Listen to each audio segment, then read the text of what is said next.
இன்னைக்கு ஏதோ ஒரு துக்கம் உடைய மனசுல இருக்குது, உள்ளத்துல ஒரு பாதிப்பு.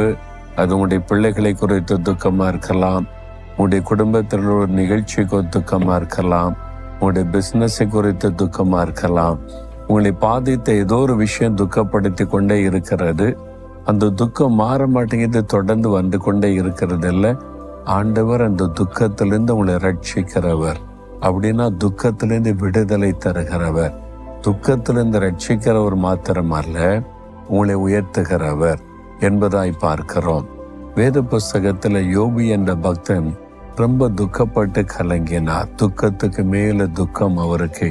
இழப்பினால் உண்டான துக்கம், வியாதியினால் உண்டான துக்கம், நிந்தையினால் உண்டான துக்கம், பரிகாசத்தினால் உண்டான துக்கம், இப்படி நிறைய அவருடைய வாழ்க்கையில துக்கத்திற்கு மேல் துக்கம்.